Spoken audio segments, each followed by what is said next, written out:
अस्सलाम वालेकुम viewers, how are you all? Hope you all are fine, we are also fine अल्हम्दुलिल्लाह। तो जनाब, आप पिछली वीडियो में जैसे कि देख चुके हैं कि हमारा जो है गैस ग्लास स्टोव जो था वो ब्लास्ट हो गया, क्रैक हो गया पूरा। तो अब वो बनने गया था और अब हम टोटली 2 दिन से बिल्कुल सिलेंडर पे काम कर रहे हैं। ऑब्वियसली मुश्किल थोड़ी सी ये कि काम तो सारे अल्लाह का शुक्र है प्रॉपर्ली सब हो ही रहा है, कुछ बाहर से आ रहा है, कुछ घर का बन रहा है, लेकिन ये कि थोड़ा सा बस एक चूल्हा है तो हमें थोड़ा टाइम मैनेजमेंट जल्दी करनी पड़ती। अगर हम 3 बजे उठते हैं तो आधा घंटा पहले उठना पड़ रहा है हमें, ताकि हमारे काम प्रॉपर्ली ऑन टाइम हो जाए, सहरी पे भी इफ्तार पे भी। तो खैर बहरहाल यहाँ पे लेकिन अल्लाह का शुक्र है अल्हम्दुलिल्लाह, किसी चीज़ की कोई कमी नहीं हो रही है, सब चीज़ें प्रॉपर वे में सब चल रही हैं। तो बस यहाँ पे मैं कर रही थी इफ्तारी की तैयारी। सहरी में इतनी भगदड़ मची होती है कि जो कहते हैं सिलेंडर चूल्हा ना होने की वजह से कि उन्हें कहते हैं बस उसकी वक्त वीडियो नहीं बन पाती। तो बस यहाँ पर जिसमें कर रही थी इफ्तारी की तैयारी। इफ्तारी में भी मैंने ऐसी चीज़ें यूज़ करी जिसमें गैस का कम से कम इस्तेमाल हुआ। तो उसके लिए मैंने समोसे थे जिनको बना के रखा था, उसको मैंने फ्राई कर लिया है। साथ ही साथ आलू मेरे पास बॉईल हुए रखे हुए थे, उसके लिए मैंने आलू के गोले बना लिए। बड़ी सिंपल सी रेसिपी होती है आलू के गोलों की। आलू बॉईल करके उसको मैश कर लें, उसमें मसाले अपनी पसंद के डालने, चाहे तो चाइनीज़ डालें, चाहे तो देसी मसाले डालें, जो भी हो मसाले वो अपनी पसंद के डालने। उसके बॉल्स बना लें, बॉल्स बना के उसको जो है कहते हैं बेसन में कोट करके, बेसन वही लेना है जो कि हम आलू के पकौड़े या मिर्च के पकौड़े के नहीं यूज़ करते हैं, बेसन में कोट करके जस्ट उसको फ्राई कर लेना है। तो जस्ट ये जो फ्राइंग आइटम है, मेरे पास ये समोसे बने रखे थे, ये फ्राई कर लिए। आलू बॉयल थे तो उसके गोले बना लिए एंड डेट्स इट। उसके अलावा जो है कहते हैं आलू गोश्त का सालन जो मैंने कल बनाया था वो मैंने ज़्यादा ही बना लिया था, क्योंकि कुछ पता नहीं है कि एक एंड टाइम पे अगर सिलेंडर की गैस ख़त्म होगी तो हम क्या करेंगे।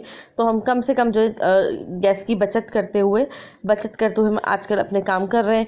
तो बस यहाँ पे जो है कहते हैं मेरे पास आलू गोश्त रखा था, हम खा लेंगे अपने डिनर में खा लेंगे। और बस यहाँ पे जस्ट मैंने फ्राई करी है। उसके अलावा जो है मैंने वो बना लिए थे, मेरे पास बूंदियाँ रखी हुई थी, तो मैंने दही मंगवा कर मीठे दही बड़े मंगवा लिए थे, बना लिए थे। और साथ ही साथ मैंने फ्रूट्स कट कर लिए थे, फ्रूट्स कट कर लिए थे। और ये हो गया था हमारा अल्हम्दुलिल्लाह इफ्तारी का सामान, और जो कि बहुत अच्छे से प्रॉपर वे में हो गया था, हो गया था। कल भी आपने देखा कि कल की इफ्तारी में मैंने क्या करा और क्या नहीं करा। तो बस जनाब यहाँ पे जो है ना कहते हैं हमारा इफ्तारी का इंतज़ाम हो चुका था। और बस इसके बाद जो है ना कहते हैं बच्चे लगाएंगे दस्तरखान। वो भी आप देखिएगा, क्योंकि दस्तरखान लगाने उठाने की जिम्मेदारी होती है बच्चों की। मैंने पका दिया, मैंने बस इनको ऑर्डर देना है, इनके पापा ने बोलना है, इन्होंने चादर बिछानी है, दस्तरखान बिछाना है, उस पर सारा सामान रखना है और फिर खाने के बाद जो है कहते हैं मैं बैटरी के साथ तमाम चीज़ें दस्तरखान समेट के देती जाती हूँ। सब बच्चे जो है कहते हैं किचन में रखते जाते हैं, सारे गंदे बर्तन जो है किचन में रखते जाते हैं, और जस्ट मैं उनको देती जाती हूँ। और फिर उसके बाद डिश वॉशिंग वगैरह का काम हमारा होता है। तो बस यहाँ पे जी जनाब मेरे मज़ेदार से आलू के गोले तैयार हो रहे हैं।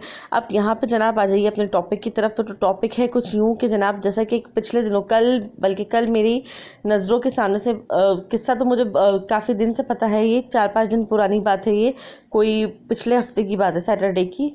तो जो है लेकिन कल मैंने वो वीडियो अपनी नज़रों के सामने देखी तो it is really heart wrenching कि फैसलाबाद में एक लड़का आसिफ अशफाक जिसका नाम, 22 साल का लड़का घर से इफ्तारी लेने के लिए निकला मतलब उसके वहमो गुमान में भी नहीं हुआ कि उसके साथ ऐसा हो सकता है।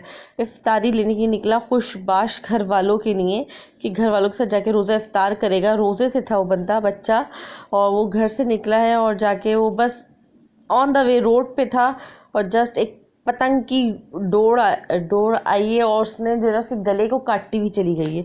इनफैक्ट इतनी बुरी तरीके से उसका गला, just like a slaughtering the animal, कि हम कुर्बानी करते तो कुर्बानी के जानवर नहीं होते, उस तरीके से उसका गला कटा है कि वो उस बच्चे को तो खुद, मैं वो वीडियो देख के दंग रह गई कि उसको जब वो गिरा है रोड पे तो उसको तो खुद समझ में नहीं आया कि उसके साथ हुआ क्या है।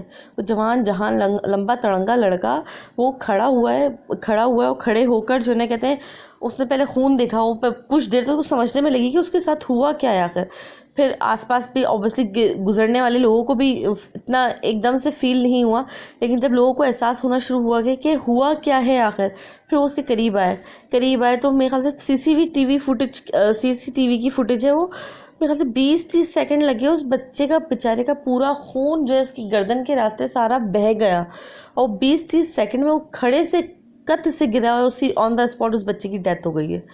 तो डेथ हो गई, नागहानी आफत। एक तो अल्लाह ताला सबको नागहानी आफतों से बचाए, और दूसरी ये चीज़ कि जो ने कि मतलब कि इंसान की रूह काँप जाती है उसके माँ बाप के बहन भाइयों के किसी के गुमान में नहीं होगा उसके साथ ऐसा हो सकता है, उसके साथ ऐसा हो सकता है। तो ये सबसे पहले तो ये कि जो है कि नागहानी आफतों से बचने की कोशिश की जाए और इन पतंगबाजों के ख़िलाफ़ सख्त से सख्त कार्रवाई की जाए और अपने बच्चों को ऑब्वियसली जो चीज़ रिस्ट्रिक्ट है, गलत है, उस चीज़ से रोका जाए। ऑब्वियसली बच्चे ज़िद करते हैं कि पतंग उड़ानी करनी है, तो हम उनको बचपन से मना करें कि ये चीज़ गलत है, ये जानलेवा खेल है, इससे किसी की जान भी जा सकती है, तो मत इसको खेला जाए, नहीं खेला जाए। तो मतलब literally was really heart wrenching, जिसने बहुत ही तकलीफ़ पहुँचाई कि मतलब यानी कि मतलब आई कांट इमेजिन, मतलब एक अननोन, बिल्कुल मैं जो हूँ मेरा उससे कोई ताल्लुक़ नहीं है, कोई कुछ भी नहीं, कि मतलब यानी कि और मैं एक अननोन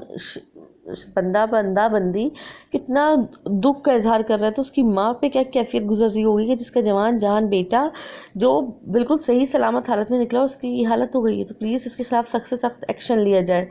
उम्मीद है मेरी वीडियो आला हुकाम तक पहुँचे, इस बात पे सख्त से सख्त नोटिस लिया जाए और पतंगबाजी पे पाबंदी लगाई जाए।